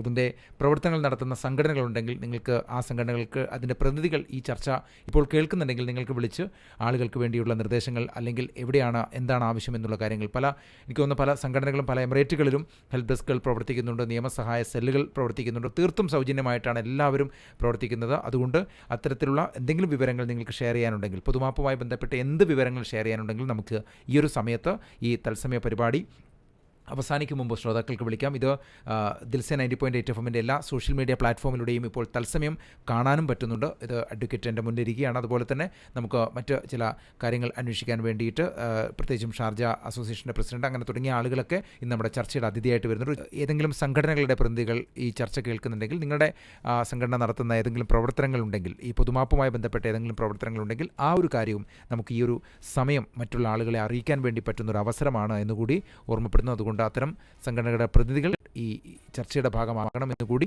റിക്വസ്റ്റ് ചെയ്യുകയാണ്. വീണ്ടും ഞാൻ അഡ്വക്കേറ്റിലേക്ക് പോവുകയാണ്. ഇപ്പോൾ നമ്മൾ നേരത്തെ സംസാരിച്ച് വെച്ചത് ഇതിന് ആർക്കൊക്കെ പോകാം എന്നുള്ള കാര്യമാണ്. ഏത് വിഭാഗത്തിൽപ്പെട്ട ആളുകൾക്കായിരിക്കും ഈ ആനുകൂല്യം ഉൾപ്പെടുത്താൻ അല്ലെങ്കിൽ ഉപയോഗപ്പെടുത്താൻ വേണ്ടി കഴിയുക? അതോടൊപ്പം തന്നെ ഒരു ക്വസ്റ്റ്യനായിട്ട് വരുന്നത് പലർക്കും ചെറിയ ചെറിയ പ്രശ്നങ്ങളുണ്ടാകും. ഇപ്പോൾ ഫോൺ ബില്ല് അടക്കാത്ത പ്രശ്നങ്ങളുണ്ടാകും. അപ്പോൾ അത്തരത്തിലുള്ള ആളുകൾക്ക് ഏതെങ്കിലും തരത്തിൽ തടസ്സമായി വരുമോ? പേടി അതായിരിക്കും. ചിലപ്പോൾ അതൊരു കേസായി മാറുമോ? ഞാൻ ഈ പൊതുമാപ്പിന് വേണ്ടിയിട്ട് പോയി കഴിഞ്ഞാൽ അതൊരു കേസായി മാറുമോ? അങ്ങനെയുള്ള സംശയങ്ങളുള്ള ആളുകളുണ്ട്. എന്താണ് മറുപടി? സാധാരണ പോകാൻ കഴിയാത്ത ആളുകൾ നമ്മൾ തുടക്കത്തിൽ പറഞ്ഞു, കേസുകൾ എന്തെങ്കിലും ഉള്ള ആളുകൾ. പിന്നെ മറ്റൊരു വിഭാഗം ഇപ്പോൾ ചിലപ്പോൾ ഒരു കമ്പനിയുടെ ഉടമസ്ഥനായിരിക്കാം, അദ്ദേഹത്തിന് വിസയില്ലാതെ വർഷങ്ങളായിട്ട് ഇവിടെ തുടരുന്ന ആളായിരിക്കാം. അപ്പോൾ അങ്ങനെയുള്ള ആളുകൾ നേരെ ഇത് ഉപയോഗിക്കാൻ പോകുന്നതിന് മുമ്പായിട്ട് അവരുടെ ട്രേഡ് ലൈസൻസ് ക്യാൻസൽ ചെയ്യുക, അതുപോലെ അവർക്ക് എമിഗ്രേഷൻ കാർഡ്, അതുപോലെ സ്പോൺസറിന് എന്തെങ്കിലും ലയബിലിറ്റി ഉണ്ടെങ്കിൽ അതൊക്കെ ക്ലിയർ ചെയ്തിട്ട് ഇത് ഉപയോഗിക്കാൻ വേണ്ടി ശ്രമിക്കുക. രണ്ടാമത്തത് ഈ ഫോൺ ബില്ല്, ഇത് സ്വാഭാവികമായിട്ട് തോന്നുന്ന സംശയങ്ങളാണ്. നമുക്ക് എത്ര എമൗണ്ട് നമ്മൾ ഇവിടുത്തെ ഗവൺമെൻറ്റിനോ ഗവൺമെൻറ് ഇതര സ്ഥാപനങ്ങൾക്കോ, അതായത് ഡു എത്തിസലാത്ത് പോലെയുള്ള ആളുകൾക്ക് കൊടുക്കാനുണ്ടെങ്കിൽ അവർ നമുക്കെതിരെ എന്തെങ്കിലും നിയമ നടപടികൾ സ്വീകരിച്ച് അതിൻ്റെ എക്സിക്യൂഷൻ നിലനിൽക്കുന്നുണ്ടെങ്കിൽ നമുക്കത് ഉപയോഗിക്കാനായിട്ട് കഴിയില്ല. ഇതുപോലെ തന്നെയാണ് ട്രാഫിക് ഫൈനുകൾ. ചിലപ്പോൾ ചില ആളുകൾക്ക് ഒരു ഉദാഹരണം പറയുകയാണെങ്കിൽ, നിങ്ങൾ ഈ ട്രാഫിക്കിൽ റെഡ് സിഗ്നൽ ക്രോസ് ചെയ്തിട്ടൊരു ആക്സിഡൻറ്റ് ഉണ്ടായി, നിങ്ങൾക്ക് ഭീമമായിട്ടുള്ളൊരു ഫൈൻ വന്നു 50,000 ദിർഹം. അപ്പോൾ അങ്ങനെയുള്ള ഫൈനുകളൊക്കെ എക്സിക്യൂഷൻ ഉണ്ടാവാൻ സാധ്യതയുള്ള കേസ് ഉണ്ടാവാൻ സാധ്യതയുള്ളതാണ്. അതുപോലെ ചെറിയ ഫൈനുകൾ ഒരുപാട് എണ്ണം വർദ്ധിക്കുമ്പോൾ എന്താ ഉണ്ടാവുക, 10,000 20,000 ഒക്കെ ആവും. അങ്ങനെയുള്ളത് നിലനിൽക്കുന്നുണ്ടെങ്കിൽ ഈ വിസ ക്യാൻസലേഷന് കഴിയില്ല. നമ്മുടെ ഡ്രൈവിംഗ് ലൈസൻസ് അങ്ങനെയുള്ള ആ എക്സിക്യൂഷൻ നിലനിൽക്കുന്നുണ്ടെങ്കിൽ നമ്മൾ ശ്രദ്ധിച്ച് നോക്കി അറിയാൻ പറ്റും. പല ആളുകൾക്കും ഫൈൻ ഉള്ളപ്പോൾ തന്നെ വിസ ക്യാൻസൽ ചെയ്യാനും നാട്ടിലേക്ക് പോകാനും കഴിയും. എന്നാൽ ചില ആളുകൾക്ക് പോകാൻ പറ്റാറില്ല. അങ്ങനെയുള്ള ആളുകൾ അത് ശ്രദ്ധയിലുണ്ടെങ്കിൽ തീർച്ചയായിട്ടും അതിന് വേണ്ട മാർഗ്ഗങ്ങൾ, ഡിസ്കൗണ്ടുകൾ ഉപയോഗിക്കുക, അല്ലെങ്കിൽ അതിന് എന്തെങ്കിലും ആപ്ലിക്കേഷൻ കൊടുത്ത് ചെറിയ ഫൈനുകളൊക്കെ ഒഴിവാക്കാൻ ശ്രമിക്കുക, അങ്ങനെ എന്തെങ്കിലും ശ്രദ്ധിച്ചിട്ട് അതിനു വേണ്ടി പരിശ്രമിക്കുന്നതായിരിക്കും ഉത്തമം. അവസാന സമയത്തേക്ക് വെക്കാതെ മുൻകൂട്ടി തന്നെ അതിനു വേണ്ട പരിശ്രമങ്ങൾ നടത്തുക. അതുപോലെ തന്നെ എമിറേറ്റ്സ് ഐ ഡി ഇല്ലാത്ത ആളുകളുണ്ടാകും.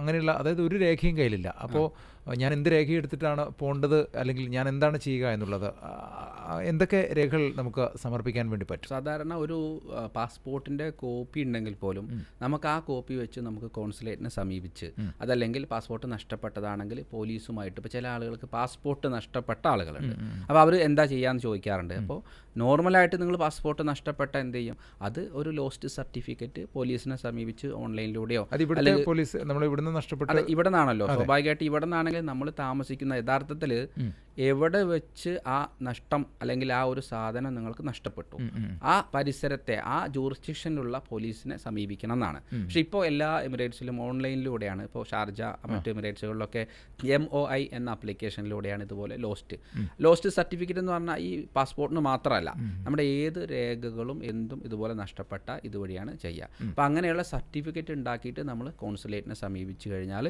അവർക്ക് പാസ്പോർട്ട് വേഗത്തിൽ നമുക്ക് തരാനായിട്ട് കഴിയും.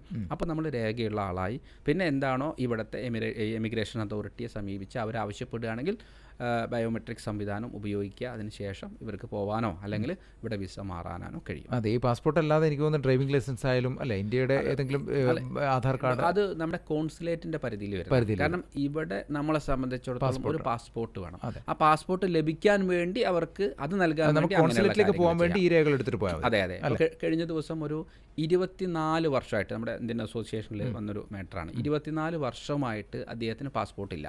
കാരണം അദ്ദേഹം ഇവിടെയാണ് ഡെലിവറി, പ്രസവം നടന്നത് ഇവിടെയാണ്, പക്ഷേ ഇതുവരെയായിട്ട് നാട്ടിലേക്ക് പോയിട്ടില്ല. പക്ഷേ ഇതിനുവേണ്ടി അവരുടെ സഹോദരനും സഹോദരിക്കും എല്ലാവർക്കും പാസ്പോർട്ട് ഉണ്ട്, പക്ഷേ ഇദ്ദേഹത്തിന് പാസ്പോർട്ട് ഇല്ല. പക്ഷെ ആ പാസ്പോർട്ട് കിട്ടാൻ വേണ്ടി അയാൾ കോൺസുലേറ്റിൽ പോയി മാസങ്ങളല്ല വർഷങ്ങളായി എന്നാണ്. കാരണം അവരതിനെ ഈ ഒരു സാഹചര്യത്തിലല്ല അതിന് ഉപയോഗിക്കുന്നത്, അതിന് വേറൊരു മാറ്ററായിട്ട് അവർ പരിഗണിക്കുന്നത്. അപ്പോൾ അങ്ങനെ ഒരുപാട് കാലപരിധിയുള്ള ആളുകൾ പോലും ഇത് ഒരു അവസരമായിട്ട് ഉപയോഗിച്ച് കോൺസുലേറ്റിനെ ബന്ധപ്പെട്ട് അതിനുവേണ്ടി പരിശ്രമിക്കാം, രേഖയുണ്ടാക്കാം എന്നുള്ളതാണ്. അതുപോലെ നമ്മൾ ഈ കേസിൻ്റെ കാര്യം പറയുമ്പോൾ, കേസ് എന്ന് പറയുന്നത് നമുക്കിപ്പോൾ തൊഴിലുമായി ബന്ധപ്പെട്ട് ഏതെങ്കിലും കേസ് കൊടുത്തിട്ടുണ്ടാകും എന്നുള്ളത്, അല്ലെങ്കിൽ നമുക്കറിയില്ല നമ്മുടെ പേരിൽ കേസുണ്ടോ എന്നുള്ളത്. അങ്ങനെ നേരത്തെ അന്വേഷിച്ചിട്ട് പോകണോ, അല്ല നേരിട്ട് തന്നെ ഇപ്പം കേസിന് സാധ്യതയുണ്ട്, ഇപ്പോൾ ഏതെങ്കിലും ഒരു കമ്പനിയുമായി ബന്ധപ്പെട്ട ഒരു കേസിന് സാധ്യത ഉണ്ടെന്ന് ഞാൻ വിചാരിക്കുന്നു. അപ്പോൾ എനിക്കിത് ഉപയോഗപ്പെടുത്തുമ്പോൾ എന്തെങ്കിലും തടസ്സം വരും, അല്ല അതിന് മുമ്പിൽ ഞാൻ എന്തെങ്കിലും മുന്നൊരുക്കങ്ങൾ ചെയ്യേണ്ടതുണ്ടോ? അല്ലെങ്കിൽ അതിലൊരു കാര്യം, യഥാർത്ഥത്തിൽ ഒരു വിസയില്ലാത്ത ഒരാൾക്ക് അങ്ങനത്തെ ഒരു സാഹചര്യത്തിലേക്ക് പോകാനുണ്ടായ ഒരു കാരണം ഉണ്ടായിരിക്കാം. ഒരുപക്ഷെ അത് ഇതുപോലെയുള്ള എന്തെങ്കിലും സാമ്പത്തിക പ്രശ്നങ്ങളോ ഒരു കേസോ എന്തെങ്കിലും ആയിരിക്കാം. അപ്പോൾ അദ്ദേഹത്തിന് വ്യക്തമായിട്ടുള്ള ഒരു ബോധം ഉണ്ടായിരിക്കും, ഞാൻ എത്ര ആൾക്ക് കൊടുക്കാനുണ്ട്, എത്ര ബാങ്കിന് ഞാൻ ക്രെഡിറ്റ് കാർഡ് ഇനത്തിൽ കൊടുക്കാനുണ്ട് എന്നൊക്കെ വ്യക്തമായിട്ടുള്ള ധാരണ ഉണ്ടാവും. അപ്പോൾ ഏതെങ്കിലും ഒരു കാരണത്താലാണെങ്കിൽ അവിടെ ആ സംശയത്തിൻ്റെ ആവശ്യമില്ല, അത് ക്ലിയർ ആക്കുക. എന്നാൽ ചില ആ വ്യക്തിക്ക് അറിയാലോ, ആ വ്യക്തിക്ക് തീർച്ചയായിട്ടും ഒരു അറിവുണ്ടായിരിക്കും. ഇനി അത് അറിയാത്ത ചില വിഭാഗക്കാർ മറ്റെന്തെങ്കിലും സാഹചര്യത്തിൽ ഏതെങ്കിലും ഫാമിലി മാറ്റർ കാരണമൊക്കെ ചിലപ്പോൾ വിസ പുതുക്കാത്ത ആളുകളൊക്കെ ഉണ്ട്. അങ്ങനെയുള്ള ആളുകൾ അങ്ങനെ ഒരു സംശയം ഉണ്ടെങ്കിൽ അവരുടെ ഒരു സ്റ്റാറ്റസ് പരിശോധിച്ച് എന്നും ഇല്ലയെന്ന് ഉറപ്പ് വരുത്തിയ ശേഷം ഇതിനു വേണ്ടി പരിശ്രമിക്കുന്നതായിരിക്കും ഉത്തമം. അതായത് പരമാവധി ആളുകൾ ഇത് ഉപയോഗിക്കണം എന്ന് തന്നെയാണ് പറയുന്നത്.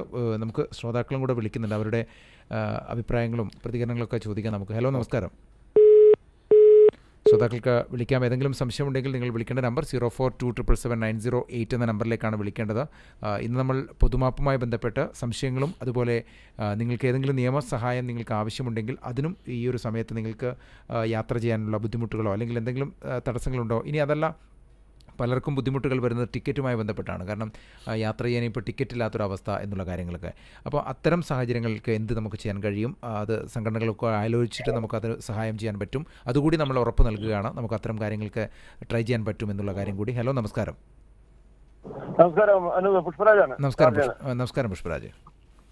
ഞാൻ നേരത്തെ പറഞ്ഞിട്ടുണ്ടല്ലോ, ഷാർജ മലയാളി സമാജത്തിന്റെ ഒരു ചുമതലപ്പെട്ട ഒരാളാണ് ഞാൻ, ഭാരവാഹിയാണ്.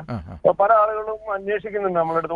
ഒരു ഇത് എനിക്ക് ഒരു ക്ലാരിഫിക്കേഷൻ വേണ്ടത്, ഈ പിന്നെ ഔട്ട്സ്റ്റാൻഡിങ് കംപ്ലൈന്റ് ചെയ്ത ആളുകൾ ഉണ്ടാവുമല്ലോ, ഇപ്പൊ കമ്പനിയിൽ നിന്ന് ചാടി പോയിട്ട് വേറെ എവിടെയെങ്കിലും ജോലി ചെയ്യേ, അല്ലെങ്കിൽ പിന്നെ വിസ അടിക്കാതിരുന്ന് ചിലപ്പോ പാസ്പോർട്ട് കമ്പനിയുടെ കയ്യിലായിരിക്കും. അങ്ങനെയൊക്കെയുള്ള കേസുകളിൽ എന്താണെന്നുള്ളത് അഡ്വക്കേറ്റിനോട് ചോദിക്കുക. അതുപോലെ തന്നെ ചെക്ക് കേസുകൾ ഒരുപാടുണ്ട് ഇവിടെ, സാമ്പത്തിക കുറ്റങ്ങളായിട്ടുള്ള. അതിപ്പോ ഓൾറെഡി കേസ് കൊടുത്തിട്ട് ട്രാവൽ ബാൻ ഇല്ലെങ്കിൽ ഇവർക്ക് പോകാൻ പറ്റുമോ, ട്രാവൽ ബാൻ ഉണ്ടെങ്കിൽ അതിന് എന്തെങ്കിലും പരിഹാരം ഉണ്ടാവോ എന്നും കൂടി അറിഞ്ഞായിരുന്നു. ശരിക്കും നല്ല ക്വസ്റ്റ്യൻ ആണ്. അതായത് ഇതിൽ മനസ്സിലാക്കേണ്ടത്, ഇതിൽ മനസ്സിലാക്കേണ്ട കാര്യം, പാസ്പോർട്ട് നേരത്തെ കോവിഡിന് മുമ്പായിരുന്നെങ്കിൽ ഒരു എംപ്ലോയർ ഒരു എംപ്ലോയിയെ അബ്സ്കോണ്ടിങ് ചെയ്യുന്ന സമയത്ത് എമിഗ്രേഷൻ അതോറിറ്റിയിൽ പാസ്പോർട്ട് ഏൽപ്പിക്കുമായിരുന്നു. എന്നാൽ പുതിയ നിയമം അനുസരിച്ച് അവർ പാസ്പോർട്ട് ഏൽപ്പിക്കേണ്ട ആവശ്യമില്ല. അപ്പോൾ അങ്ങനെ പാസ്പോർട്ട് ഏൽപ്പിച്ച ആളുകളുടെ ഒക്കെ പാസ്പോർട്ട് അവർ കോൺസുലേറ്റിൽ എത്തിക്കുന്നുണ്ട്. അപ്പോൾ അങ്ങനെ കോൺസുലേറ്റിൽ നിന്നും നമുക്ക് ഈ പാസ്പോർട്ട് കൈപ്പറ്റാനായിട്ട് അവസരമുണ്ട്.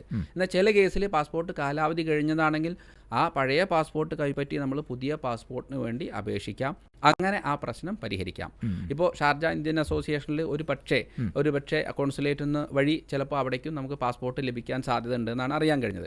അത് ആ പരിസരത്തുള്ള ആളുകൾക്ക് അത് പരിശ്രമിക്കാവുന്നതാണ്. ഇനി രണ്ടാമത്തെ ചോദ്യം, കേസുകളുള്ള ആളുകൾക്ക് യഥാർത്ഥത്തിൽ പോകാൻ കഴിയില്ല. എന്നാൽ ചില കേസുകൾ, കാരണം ഇതുപോലെ നിൽക്കുന്ന ആളുകൾ പലർക്കും സംഭവിച്ചിട്ടുള്ള അറിവില്ലായ്മ കാരണം, അതായത് നേരത്തെ ക്രിമിനൽ കേസുകൾ ഉണ്ടായിരുന്നു, എന്നാൽ ഇപ്പോൾ ചെക്കുമായി ബന്ധപ്പെട്ട് ഇൻസഫിഷ്യന്റ് ഫണ്ട് എന്ന കാര്യത്തിന് ക്രിമിനൽ കേസ് ചെയ്യാൻ പറ്റില്ല. എന്നാൽ നേരത്തെ വർഷങ്ങൾക്ക് മുമ്പ് ക്രിമിനൽ കേസ് ചെയ്തു വെച്ച പല കേസുകളും അറസ്റ്റ് വാറണ്ടായിട്ട് പോലീസ് സ്റ്റേഷനിലോ അല്ലെങ്കിൽ കോടതിയിൽ ജഡ്ജ്മെന്റ് വന്ന് ജയിൽ ശിക്ഷയ്ക്കായിട്ട് കിടക്കുന്നുണ്ട്. അങ്ങനത്തെ കേസുകൾ എനിക്ക് കേസുണ്ട് എന്ന് വിശ്വസിച്ച് ആരും പോവാതിരിക്കരുത്. അങ്ങനത്തെ കേസുകളിൽ നമുക്ക് ഈ ഡീക്രിമിനലൈസേഷൻ എന്ന ആ ഒരു നിയമം ഉപയോഗിച്ച് കോടതിയിൽ ബന്ധപ്പെട്ട ജഡ്ജിന് അപേക്ഷ കൊടുത്താൽ ഈ കേസ് നമുക്ക് ക്യാൻസൽ ചെയ്യാനായിട്ട് കഴിയും. എന്നാൽ എല്ലാവർക്കും ഇത് ബാധകമല്ല. എന്നാൽ ക്രിമിനൽ കേസുകൾക്ക് എത്ര വർഷം മുമ്പുള്ളത്, ഈ നിയമം വരുന്നതിന് മുമ്പുള്ള കേസുകൾ ക്ലോസ് ചെയ്യാനായിട്ട് കഴിയും. അങ്ങനെയുള്ള ആളുകൾ ആ തെറ്റിദ്ധാരണ മാറ്റി എൻ്റെ കേസ് ക്ലോസ് ചെയ്യാൻ പറ്റുന്ന വിഭാഗത്തിലാണോ എന്ന് ബന്ധപ്പെട്ട ആളുകളോട് അന്വേഷിച്ച് മനസ്സിലാക്കുക. അത് കഴിയുമെങ്കിൽ അത് ഉപയോഗിച്ച് നാട്ടിലേക്ക് പോകാനോ വിസ സ്റ്റാറ്റസ് ചേഞ്ച് ചെയ്യാനോ ഉള്ള അവസരം ഉപയോഗിക്കാം. അതുപോലെ തന്നെ ഇപ്പോൾ നമുക്കിപ്പോൾ ഔട്ട് പാസ് കിട്ടിക്കഴിഞ്ഞാൽ, ഇനിയിപ്പോൾ ശ്രോതാക്കൾ ഇതുപോലെ ഇപ്പോൾ പുഷ്പരാജ് ചോദിച്ചതുപോലെ അദ്ദേഹത്തിൻ്റെ സംഘടനയുടെ നേതൃത്വത്തിൽ വലിയ രീതിയിലുള്ള പ്രവർത്തനങ്ങൾ നടത്തുന്നുണ്ട്. ഇതുപോലെ ഒരുപാട് സംഘടനകൾ, അറിയുന്നതും അറിയാത്തതുമായ ഒരുപാട് സംഘടനകൾ പ്രവർത്തിക്കുന്നുണ്ട്. ഈ സമയത്ത് ഒരുപാട് ആളുകൾക്ക് സഹായം എത്തിക്കാൻ വേണ്ടിയിട്ടാണ് പ്രവർത്തിക്കുന്നത്. നമുക്ക് മറ്റൊരു കാര്യം പറയാനുള്ളത്, ഈ എത്ര ദിവസം, അതായത് ഈ ഔട്ട് പാസ് കിട്ടിക്കഴിഞ്ഞാൽ എത്ര ദിവസത്തിനുള്ളിൽ, അതായത് ഈ 2 മാസം പൊതുമാപ്പ് ഉണ്ടല്ലോ, അപ്പോൾ പിന്നെ ഇന്നോ നാളെയോ ഔട്ട് പാസ് കിട്ടിയെന്ന് വിചാരിക്കുക, എന്നാൽ പിന്നെ 2 മാസം നിന്നിട്ട് അല്ലെങ്കിൽ ഈ മാസം ഇതിൻ്റെ അവസാന നിമിഷം പോകാൻ അങ്ങനെ ചിന്തിക്കുന്ന ആളുകളുണ്ട്. അതിനൊരു കൃത്യമായ സമയമൊക്കെ ഉണ്ടല്ലോ. അപ്പോൾ അതിനെക്കുറിച്ച് കൂടി ഒന്ന് വിശദീകരിക്കാം നമുക്ക്. നിർബന്ധമായിട്ടും ഈ ഔട്ട് പാസിനകത്ത് അവർ എക്സിറ്റ് പാസിനകത്ത് അവർ പറയുന്നുണ്ട്. കാരണം ഔട്ട് പാസ് ഒരുപാട് കൺഫ്യൂഷൻ ഉണ്ടാക്കും ആളുകൾക്ക്. ഈ എക്സിറ്റ് പാസ് ലഭിച്ചു കഴിഞ്ഞാൽ നിർബന്ധമായിട്ടും അവർ പറയുന്ന ആ 14 ദിവസം എന്ന കാലാവധിക്കകത്ത് നമ്മൾ പോകണം. പലരും ടിക്കറ്റ് ചാർജ് കുറയട്ടെ അല്ലെങ്കിൽ 500 ഉള്ളത് വീണ്ടും കുറയട്ടെ എന്ന് വിചാരിച്ചിരിക്കരുത്. വളരെ മോശം അവസ്ഥയിൽ ടിക്കറ്റ് എടുക്കാൻ പോലും അവസ്ഥയില്ലാത്തവർക്ക് നമുക്ക് മാർഗ്ഗങ്ങളുണ്ട്. പല സംഘടനകളും അതിനുവേണ്ടി സഹായിക്കാൻ സജ്ജരാണ്. ഇപ്പോൾ അനൂപ് നേരത്തെ സൂചിപ്പിച്ച പോലെ. അപ്പോൾ ആ ഒരു കാര്യത്തിന് വേണ്ടി മാത്രം ഈ എക്സിറ്റ് പാസിൻ്റെ കാലാവധിയായിട്ടുള്ള 14 ദിവസം കഴിച്ചു കളയരുത്. പിന്നീട് ചിലപ്പോൾ വേറെ പ്രൊസീജിയറിലേക്ക് അത് മാറും. അതുകൊണ്ട് അതിന് ഒരു അതീവ ജാഗ്രത പുലർത്തുക ആ കാര്യത്തിൽ. അതുപോലെ തന്നെ നമുക്ക് ഈ കേസിൻ്റെ കാര്യം പറഞ്ഞല്ലോ, ഇപ്പോൾ ഒരു ശ്രോതാവ് ചോദിക്കുന്നുണ്ടായിരുന്നു, അതായത് കേസ് ഉണ്ടോയെന്ന് അറിയാൻ വഴിയുണ്ടോ എന്നുള്ളത്. കാരണം ഏതെങ്കിലും തരത്തിൽ കേസ് ഉണ്ടോ എന്ന് എനിക്കൊന്ന് ചെയ്യും. കാരണം അദ്ദേഹത്തിന് ഇവിടെ ഓവർസ്റ്റേ ആയിട്ട് തന്നെയാണ് നിൽക്കുന്നത്. അപ്പോൾ എന്തെങ്കിലും സാഹചര്യം ഉണ്ടോ എന്ന് ചോദിക്കുന്നുണ്ട്. നമുക്ക് അങ്ങനെ ഏതെങ്കിലും ഒരു സൗകര്യങ്ങൾ ചെയ്തു കൊടുക്കാൻ പറ്റുമോ, അല്ലെങ്കിൽ അങ്ങനെ ഉണ്ടാകുമോ? യഥാർത്ഥത്തിൽ അതിന് ശരിക്കും പറഞ്ഞാൽ പല ആപ്ലിക്കേഷനുകളും ഉണ്ട്. പക്ഷേ അത് പൂർണ്ണമായിട്ട് നമുക്കത് പറയാൻ പറ്റില്ല. കാരണം പല ആളുകളും ദുബായ് പോലീസിൻ്റെ ആപ്ലിക്കേഷനിൽ ചെക്ക് ചെയ്തിട്ട് എനിക്ക് കേസില്ല എന്ന് വിശ്വസിക്കുന്നവരുണ്ട്. അതാ ദുബായ് എമിറേറ്റ്സിലെ സാമ്പത്തിക കേസുകൾ മാത്രം നൽകിയിരുന്ന ഒരു സംഭവമാണ്. അപ്പം അതുകൊണ്ട് കഴിയുമെങ്കിൽ അവർ അങ്ങനെയുള്ള ആളുകൾ സ്മാർട്ട് പോലീസ് സ്റ്റേഷനുകൾ സന്ദർശിക്കുക. എന്നിട്ട് അവരുടെ ID കൊടുത്തിട്ട് എന്തെങ്കിലും കേസുകളുണ്ടോ എന്ന് പരിശോധിക്കാൻ പറയാം. നല്ല ഉദ്യോഗസ്ഥരാണെങ്കിൽ അവർ സഹായിക്കാൻ സാധ്യതയുണ്ട്. ഇനി അതല്ലെങ്കിൽ ഏത് എമിറേറ്റ്സിലാണോ അവർക്ക് കേസിന് സാധ്യത, ആ എമിറേറ്റ്സിലെ CID-യുമായിട്ടാണ് ബന്ധപ്പെടേണ്ടത്. എന്നാൽ പലർക്കും ഭയമുണ്ട്. അതായത് ഞാൻ പോയി കഴിഞ്ഞാൽ അറസ്റ്റ് വാറണ്ട് നിലനിൽക്കുന്നത് കൊണ്ട് എന്നെ അകത്തിടാൻ സാധ്യതയുണ്ടോ എന്നാണ് സംശയം ഉണ്ടാവുക. അപ്പം അങ്ങനെയുള്ള ആളുകൾ അവരുടെ സഹോദരിക്കോ സഹോദരനോ സുഹൃത്തിനോ പവർ ഓഫ് അറ്റോർണി നൽകിയിട്ട് അവരെ പറഞ്ഞയക്കാനായിട്ട് കഴിയും. അതുമല്ലെങ്കിൽ മറ്റു സംവിധാനങ്ങളുണ്ട്. അത് നമുക്ക് ഈ പ്രോഗ്രാമിന് ശേഷം നമുക്ക് പറഞ്ഞു കൊടുക്കാനായിട്ട് കഴിയും. അതല്ലാതെ ചെക്ക് ചെയ്യാനുള്ള അല്ലെങ്കിൽ സംവിധാനം നമുക്ക് അവരെ അറിയിക്കാം. എന്തായാലും സാധാരണക്കാരായ ആരെങ്കിലുമൊക്കെ ഈ പ്രോഗ്രാം കേൾക്കുന്നുണ്ടെങ്കിലോ അല്ലെങ്കിൽ നിങ്ങൾക്ക് നിങ്ങളുടെ പരിചയത്തിൽ ആർക്കെങ്കിലും ഒക്കെ എന്തെങ്കിലും ആവശ്യമുണ്ടെങ്കിലോ നിങ്ങൾക്കിപ്പോൾ തന്നെ അത് അന്വേഷിക്കാൻ വേണ്ടി വിളിക്കാവുന്നതാണ്. വിളിച്ച് നിങ്ങൾക്ക് ചോദിക്കാം എന്തെങ്കിലും എങ്ങനെയൊക്കെയാണ് ഈ പൊതുമാപ്പിൻ്റെ ആനുകൂല്യം ഉപയോഗപ്പെടുത്തുക. പറഞ്ഞു വരുന്നതാണ്, പരമാവധി ഈ ആനുകൂല്യം ഉപയോഗപ്പെടുത്തണം എന്ന് തന്നെയാണ് നമുക്ക് പറയാനുള്ളത്. അത് ഓർമ്മിപ്പിക്കുന്നത് ശ്രോതാക്കളോട് ഈ ഒരു കാര്യം തന്നെയാണ്. എങ്ങനെയെങ്കിലും നമുക്ക് ഇത്തരം ഉപയോഗപ്പെടുത്തലിലേക്ക് പോകാൻ വേണ്ടി കഴിയുമോ എന്നുള്ളത്. അതുപോലെ നമുക്ക് ഈ വർക്ക് പെർമിറ്റിൻ്റെ കാര്യം പറഞ്ഞു, അതായത് പുതിയൊരു ജോലിയിലേക്ക് കൺഫേം ആയിക്കഴിഞ്ഞാൽ നമുക്ക് ഈ ഫൈനൊന്നും അടക്കാതെ തന്നെ നമുക്ക് ജോലിയിലേക്ക് അല്ലെങ്കിൽ വിസയിലേക്ക് മാറാം, പുതിയ വിസയിലേക്ക് മാറാം. അപ്പോൾ നമ്മൾ വീണ്ടും വിസയിലേക്ക് മാറേണ്ടി ഒരു വിസിറ്റിംഗിൽ അല്ലെങ്കിൽ നാട്ടിലേക്ക് അതിൻ്റെ ഒരു എങ്ങനെയാണ് അതിൻ്റെ ഒരു നടപടിക്രമങ്ങൾ വരിക? ചോദ്യം അതായത് ഇവർക്ക് ഇവിടെ നിന്ന് വിസയിലേക്ക് തന്നെ മാറാൻ കഴിയുമോ എന്നാണ്. അങ്ങനെ നിലവിലെ ഇതനുസരിച്ച് മാറാൻ കഴിയില്ല. അവർ പറഞ്ഞിട്ടുള്ളത് നിങ്ങൾ എംപ്ലോയ്മെൻറ്റ് വിസയിലേക്ക് മാത്രമേ ഇപ്പോഴത്തെ പ്രഖ്യാപനം അനുസരിച്ചിട്ട് മാറാൻ കഴിയുകയുള്ളൂ. അപ്പോൾ അത് ഒരു ജോലിയായിട്ട് തന്നെ ലേബർ കോൺട്രാക്റ്റ് വഴി അതിലേക്ക് മാറാൻ വേണ്ടി ശ്രദ്ധിക്കുക. അതായത് നേരെ ജോലിയായിട്ട് തന്നെ മാറുക, കോൺട്രാക്ട് ലേബർ കോൺട്രാക്ട് അല്ലാത്തൊരു സംവിധാനം നിലവിലില്ല. അതെനിക്ക് തോന്നുന്നു നേരത്തെ കോവിഡ് സമയത്തൊക്കെ അങ്ങനെ നൽകിയിരുന്നു. അന്നത്തെ പുതുമാപ്പുമായി ബന്ധപ്പെട്ട് ഇവിടെ നിൽക്കാനുള്ള 3 മാസത്തെ ഒരു പ്രത്യേക വിസയൊക്കെ ഇഷ്യൂ ചെയ്തിരുന്നു. പക്ഷേ ഇപ്പോൾ നിലവിലെ പ്രഖ്യാപനം അനുസരിച്ച് അതില്ല. അതെ, ഷാർജ ഇന്ത്യൻ അസോസിയേഷൻ്റെ പ്രസിഡന്റ് നിസാർ തലങ്കരയാണ് നമ്മോടൊപ്പം ഇപ്പോൾ ചേരുന്നത്. നമുക്ക് ഷാർജ അസോസിയേഷൻ്റെ നേതൃത്വത്തിൽ ഈ ഒരു പൊതുമാപ്പിൻ്റെ സമയത്ത് നമ്മൾ പറഞ്ഞുകൊണ്ടിരിക്കുകയാണ്. അഡ്വക്കേറ്റ് ഹക്കീം ഒറ്റപ്പാലം എന്നോടൊപ്പം സ്റ്റുഡിയോയിലുണ്ട്. അദ്ദേഹം ഷാർജയിൽ നടത്തുന്ന പ്രവർത്തനങ്ങളെക്കുറിച്ച് പറയുകയാണ്. കുറേ ആളുകൾക്ക് സഹായങ്ങൾ ചെയ്തുകൊണ്ടിരിക്കുന്നത്. നമുക്ക് എന്തൊക്കെയാണ് നമ്മളിപ്പോൾ ചെയ്യുന്നത്? ആളുകളുടെ ശ്രദ്ധയിലേക്ക് വരുത്തേണ്ട കാര്യങ്ങൾ എന്തൊക്കെയാണ്? ശ്രദ്ധയിലേക്ക് വിവിധ സംഘടനകൾ ചെയ്യേണ്ട പ്രത്യേകിച്ചുള്ള കാര്യം ഇതിന്റെ അവയർനെസ് ക്യാമ്പയിൻ ഒന്നുകൂടി ഉഷാറാക്കണമെന്നാണ്. കാരണം അതിനനുസരിച്ചുള്ള ഫീഡ്ബാക്കാണ് ഒഫീഷ്യൽസ് നമുക്ക് കിട്ടുന്നുള്ളത്. അപ്പോ ഇങ്ങനെ തുടങ്ങിയതായിട്ട് ലോകത്തിന് ഇപ്പൊ നമ്മുടെ സഹോദരന്മാർക്ക് ഇതൊന്ന് അറിയിക്കണം. അവർ എത്രയും പെട്ടെന്ന് ഇത് എൻകറേജ് ചെയ്യണം. അവരൊക്കെ ഈ ആനുകൂല്യം, ഈ അവസരം ഉപയോഗപ്പെടുത്താൻ. പ്രത്യേകിച്ച് ഈ നാട് ചെയ്ത ഈ നല്ല കാര്യം, ഈ സൽക്കർമ്മം എന്ന് പറയുന്നത് നമുക്ക് വേണ്ടിയിട്ടുള്ളതാണ്. അത് പ്രത്യേകിച്ച് അവർ പറഞ്ഞത് ജോലി സംബന്ധമായ ഡിസ്ക്രിമിനേഷൻ നടക്കുന്ന സ്ഥലത്ത് അത് ഒഴിവാക്കണമെങ്കിൽ, അല്ലെങ്കിൽ നിങ്ങളുടെ ഹെൽത്ത് റിലേറ്റഡ് മാറ്റേഴ്സ് സെറ്റിൽ ചെയ്യണമെങ്കിൽ, നിങ്ങളുടെ കുട്ടിയുടെ വിദ്യാഭ്യാസം ശരിയായി നടക്കണമെങ്കിൽ നിങ്ങളൊന്ന് ലീഗലൈസ് ചെയ്യണം. അത് ഇല്ലാത്ത ലീഗലൈസേഷൻ ഇല്ലാത്ത കുറെ പ്രശ്നങ്ങൾ ഷാർജ ഇന്ത്യൻ അസോസിയേഷൻ സംബന്ധമായ ഒരുപാട് കംപ്ലൈന്റ്സ് അല്ലെങ്കിൽ അപേക്ഷകൾ ഡെയിലി ബേസിൽ ഞങ്ങൾക്ക് ലഭിക്കുന്നുണ്ട്. അപ്പൊ അവരോടൊക്കെ പറയാനുള്ളത് ഈ സന്ദർഭം ഉപയോഗപ്പെടുത്തണം എന്നാണ് പറയാനുള്ളത്. രണ്ടാമതായി ഷാർജ ഇന്ത്യൻ അസോസിയേഷൻ സംബന്ധമായ പ്രവർത്തനം വളരെ മുമ്പ് തന്നെ തുടങ്ങിയിരുന്നു. ഞങ്ങൾ ആദ്യമായി തന്നെ നമ്മുടെ ഇവിടുത്തെ ഒഫീഷ്യലുമായി സംസാരം നടത്തിയിരുന്നു. അത് കഴിഞ്ഞ ശേഷം നമ്മൾക്ക് സബ് കമ്മിറ്റി ഉണ്ടാക്കിയിട്ടുണ്ട്. ആ സബ് കമ്മിറ്റി സംബന്ധമായ പ്രവർത്തനം മുമ്പോട്ട് പോകുന്നുണ്ട്. ഒരു ഹെൽപ്പ് ഡെസ്ക് അവിടെ തുടങ്ങിയിട്ടുണ്ട്. അത് സംബന്ധമായി എന്ത് ആവശ്യമുണ്ടെങ്കിലും അതിന്റെ അഡ്വൈസ് അല്ലെങ്കിൽ നിങ്ങൾക്ക് എന്തെങ്കിലും നിർദ്ദേശങ്ങൾ എന്തെങ്കിലും അറിയാതെ ഉണ്ടെങ്കിൽ നിങ്ങൾക്ക് അവിടെ ചോദിക്കാൻ പറ്റുന്നതാണ്.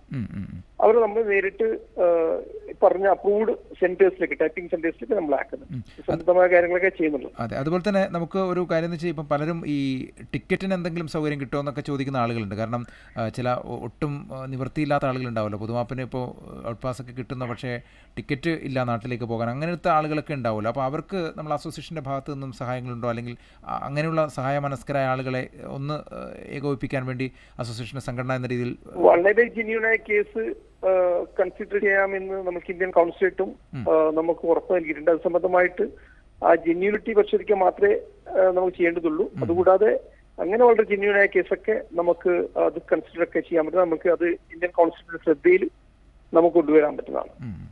എന്തായാലും ഇപ്പോൾ അവിടെ വരുന്ന ആളുകളുടെ എണ്ണം എങ്ങനെയാണ്? പൊതുവെ ഇപ്പോൾ നമ്മുടെ ഷാർജ അസോസിയേഷനിൽ ഇതുമായിട്ട് ബന്ധപ്പെട്ട് ചോദിക്കുന്ന ആളുകൾ പൊതുവെ അവരുടെ ഒരു ഫീൽ എങ്ങനെയാണ്? എന്താണ് അത് മനസ്സിലാക്കാൻ കഴിയുന്നത്?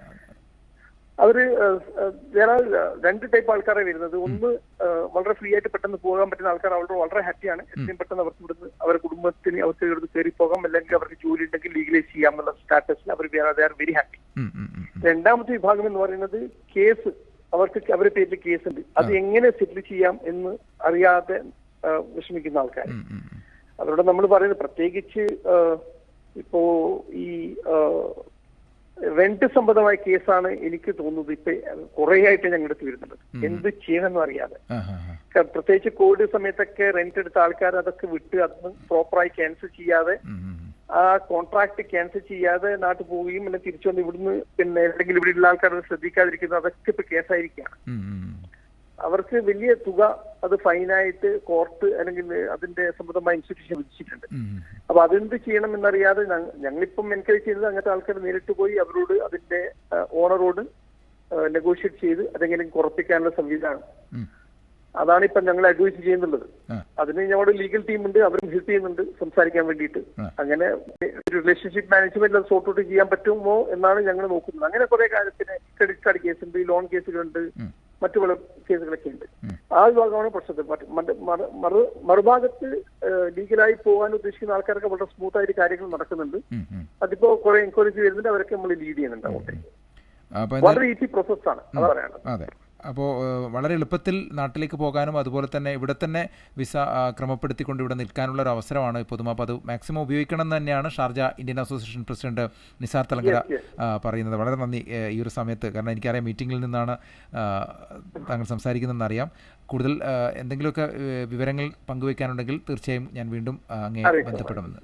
തീർച്ചയായും അഡ്വക്കേറ്റിലേക്ക് നമ്മൾ വീണ്ടും എത്തുകയാണ്. അതിനെനിക്ക് ചെറിയൊരു ബ്രേക്ക് എടുത്തിട്ട് നമുക്ക് ഒന്ന് രണ്ട് കാര്യങ്ങൾ അദ്ദേഹം പറഞ്ഞ കാര്യങ്ങൾ കുറച്ചുകൂടി ക്ലാരിറ്റി, ഒരു നിയമപരമായ ക്ലാരിറ്റി വരുത്തേണ്ടതുണ്ട്, ആളുകൾക്ക് വേണ്ടതുണ്ട്. അതുപോലെ തന്നെ ആളുകൾ വിളിക്കുന്നുണ്ട്, കാരണം ഇത്തരം കാര്യങ്ങൾ ചോദിക്കുമ്പോഴാണ് ആളുകൾക്ക് മനസ്സിലാവുന്നത് ഏതൊക്കെ തരത്തിലുള്ള കേസുകളാണ് കൂടുതലായിട്ട് വരുന്നത് എന്നുള്ളത് അടക്കം.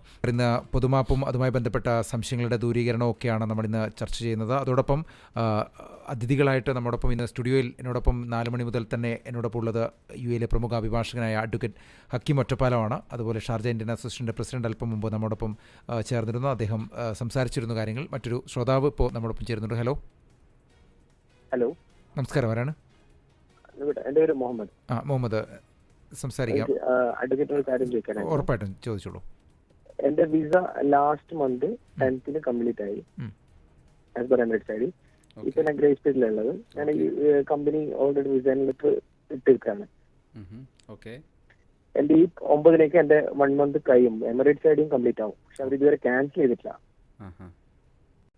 പ്ലസ് എന്റെ ഫാമിലി വിസ ഞാൻ ഓൾറെഡി ക്യാൻസൽ ചെയ്തിട്ടിട്ടുണ്ട്. അത് ഈ മാസം 27 കംപ്ലീറ്റ് ആണ്. അപ്പൊ ഞാനത് വിസിറ്റ് എടുക്കണോ അല്ല എനിക്ക് ഗ്രേസ് പീരീഡ് കിട്ടുമോ?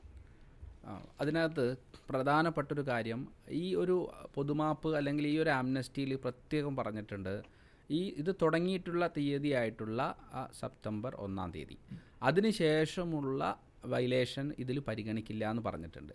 അപ്പോൾ നിങ്ങൾക്ക് കമ്പനി ഈ പറഞ്ഞ ക്യാൻസലേഷൻ ചെയ്തു തരുന്നില്ലെങ്കിൽ അവർക്കെതിരെ നിങ്ങൾക്കുള്ള അവകാശത്തിൻ്റെ ഭാഗമായിട്ടുള്ള ഒരു ലേബർ കേസ് രജിസ്റ്റർ ചെയ്യുക. പരമാവധി നമ്മൾ അവരുടെ അടുത്ത് സംസാരിച്ചിട്ട് ഇതാണ് അവസ്ഥ, ഈ ഫാമിലി വിസ ക്യാൻസൽ ചെയ്തുകൊണ്ട് മറ്റു പല ബുദ്ധിമുട്ടുകൾ ഉണ്ടാവാൻ സാധ്യതയുണ്ട് എന്ന് പറഞ്ഞു മനസ്സിലാക്കി ക്യാൻസലേഷന് വേണ്ടി ശ്രമിക്കുക. നടക്കാത്ത പക്ഷം നിങ്ങൾ കമ്പനി ഈ പറഞ്ഞ നിയമ നടപടികൾ സ്വീകരിക്കുക. പിന്നെ എന്താണോ അവരുടെ വിസ വയലേഷൻ വരാതെ സൂക്ഷിക്കേണ്ടത് നിങ്ങളുടെ ഉത്തരവാദിത്തമാണ്. അപ്പോൾ അതുകൊണ്ട് അത് വിസിറ്റിംഗ് വിസയിലേക്കോ അല്ലെങ്കിൽ മറ്റെന്താണ് സംവിധാനമെങ്കിൽ അതിലേക്ക് മാറുന്നതായിരിക്കും ഉത്തമം. ഞാനത് വിസിറ്റിംഗ് വിസയിലേക്ക് മാറാനായിരുന്നില്ല. എനിക്ക് ഓൾറെഡി വേറെ ജോബ് റെഡി ആയിട്ടുണ്ട്. ഓക്കെ, ഇവിടുന്ന് ക്യാൻസൽ അടിച്ചാലേ അവിടത്തേക്ക് മാറാൻ പറ്റും. അത് ആ ഡിലേ വരുമെന്നുള്ള. അതെ, അതായത് നിങ്ങളുടെ ഈ ജോലി മാറ്റവുമായി ബന്ധപ്പെട്ട ഡിലേയിൽ നിങ്ങളുടെ ഭാര്യയുടെ കുട്ടികളുടെ വിസ വയലേഷൻ ഉണ്ടാവാൻ പാടില്ല.